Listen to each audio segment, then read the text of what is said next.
नमस्कार। कैसे हो आप सभी। तो अच्छा, आज हम अपना विषय शुरू करने से पहले मैं आपसे कुछ प्रश्न पूछना चाहूँगी। तो आप सभी ने उसके उत्तर देने हैं। तो अच्छा बच्चों, बताइए कि ये मेरे हाथ में क्या है। चौक। अच्छा, जिस पे मैं लिख रही हूँ या अभी लिखूंगी, आप सभी को उसका नाम पता है क्या? Black board. Very good. Black board, या फिर हम हिंदी में इसे श्याम पट्ट भी बोलते हैं। शाबाश। अच्छा, ये क्या है? दीवार। शाबाश, ये दीवार है। अच्छा, तो आप अपने किसी सहेली या मित्र का नाम बताइए। सभी को अपनी अपनी सहेली का और मित्र का नाम पता है। शाबाश, वेरी गुड।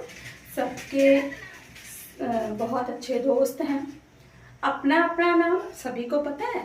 तो बताइए, कौन बताएगा? आप। वेरी गुड, शाबाश। तो ठीक है, आपने मुझे अपने दोस्त का नाम, ठीक है, बताया है अभी। तो आपने मुझे बताया कि मेरे हाथ में जो है उसको चौक बोलते हैं, और जिस पे मैं लिख रही हूँ उसको ब्लैक बोर्ड या फिर श्याम पट्ट बोलते हैं।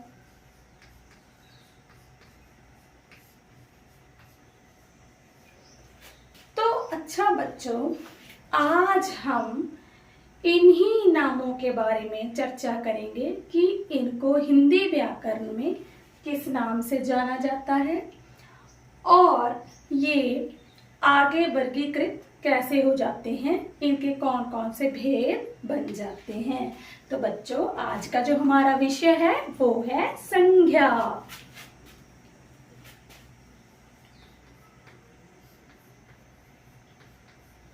तो आज हम पढ़ने वाले हैं संज्ञा। तो अब हम इसकी परिभाषा को देखते हैं कि संज्ञा की परिभाषा क्या होती है। किसी वस्तु, प्राणी, स्थान या भाव आदि के नाम को संज्ञा कहते हैं। या फिर इसे इस तरीके से भी लिखा जा सकता है, जो शब्द किसी वस्तु, प्राणी, स्थान, व्यक्ति या भाव का बोध कराए उसे संज्ञा कहते हैं। उदाहरण, राम किसी का नाम है, किसी बच्चे का, बड़े का भी हो सकता है। सड़क भी जिस पे हम चलते हैं, रास्ता है, जाने के लिए हमारे साधन है, तो उसको हम सड़क बोलते हैं। फल खाने के लिए, तो वो भी एक नाम है। चांद, वो भी किसी का नाम है। कक्षा, वो भी एक नाम है, संज्ञा है। तो ये सारे शब्द संज्ञा है। परंतु अब हम इसे याद कैसे रख सकते हैं कि संज्ञा में क्या क्या आता है। तो इसको याद रखने की एक बहुत अच्छी ट्रिक मैं आपके साथ साझा करूंगी, जिसको आपने मेरे साथ साथ दोहराना है, और मुझे उम्मीद है कि आप फिर इसके बाद कभी भी संज्ञा की परिभाषा नहीं भूलेंगे। तो चलिए शुरू करते हैं। कैसे याद रखना है, देखो, सबसे पहले संज्ञा में जैसे मैंने लिखा वस्तु, फिर प्राणी। प्राणी में कौन आता है? कोई भी जीव, जंतु, मनुष्य, वो प्राणी होता है जिसमें जान है, ठीक है। जीव जंतु, उनको हम प्राणी बोल देते हैं। मनुष्य भी इसका हिस्सा है। स्थान, जहाँ पर हम जा रहे हैं, रह रहे हैं, तो वो स्थान है। किसी ना किसी स्थान पर हम रहते भी होंगे, कहीं ना कहीं हम जाते भी होंगे, तो वो होते हैं स्थान। उसके बाद है भाव, जिसे सिर्फ महसूस किया जा सकता है, देखा नहीं जा सकता। कुछ नाम ऐसे हैं जिन्हें हम महसूस तो कर सकते हैं पर देख नहीं सकते। तो आज हम इसी के बारे में सीखते हैं कैसे याद रखना है। वस्तु को उठाया प्राणी ने, जैसे मैं प्राणी हूं तो मैंने किसी वस्तु को उठाया है। किसको उठाया? चौक को। वस्तु को उठाया प्राणी ने, प्राणी पहुंचा स्थान पर, तो मैं अपने स्थान पर आ गई लिखने के लिए। स्थान पर जाकर उसने महसूस किया भाव, तो मुझे बड़ी खुशी हो रही है पढ़ाते हुए, तो मैंने कौन सा भाव महसूस किया? खुशी का। वस्तु को उठाया प्राणी ने, प्राणी पहुंचा स्थान पर, स्थान पर जाके उसने महसूस किया भाव। वो अच्छा भी हो सकता है, बुरा भी हो सकता है।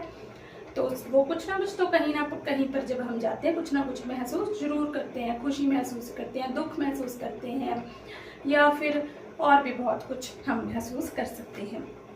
तो इसे ऐसे याद रख सकते हैं आप, वस्तु को उठाया प्राणी ने, वस्तु को उठाया प्राणी ने, प्राणी पहुंचा स्थान पर जाकर उसने महसूस किया भाव। ठीक है, तो इस तरीके से हम इसको याद रखेंगे। आगे एक और तरीका है इसको याद रखने का, जिससे आप कभी भी उलझोगे नहीं कि ये शब्द संज्ञा है या नहीं है, क्योंकि कुछ शब्द ऐसे होते हैं जिनको हम विशेषण या फिर किसी और रूप में देख लेते हैं कि शायद ये संज्ञा नहीं है। तो संज्ञा को कैसे याद रखा जा सकता है ताकि हम कभी भी न भूलें। देखो, जिस भी चीज को हम अपनी आंखों से देख सकते हैं, छू सकते हैं, महसूस कर सकते हैं, अपने आसपास महसूस कर सकते हैं, तो वो संज्ञा है। जिस वस्तु को हम छू सकते हैं, ठीक है, जिस भी वस्तु को हम छू सकते हैं, महसूस कर सकते हैं, देख सकते हैं अपनी आंखों से, तो वो संज्ञा है। और इसके आगे प्रकार होते हैं संज्ञा के 5 प्रकार। हम संज्ञा को क्या कर देते हैं, अलग अलग विभाजित कर देते हैं अलग अलग रूप में, जैसे व्यक्तिवाचक, भाववाचक, ठीक है, जातिवाचक, द्रव्यवाचक या पदार्थवाचक, ऐसे। तो इसके 5 प्रकार माने जाते हैं। वो प्रकार हम पढ़ेंगे इससे अगली कक्षा में, तो उस कक्षा को भी देखना बिल्कुल मत भूलना।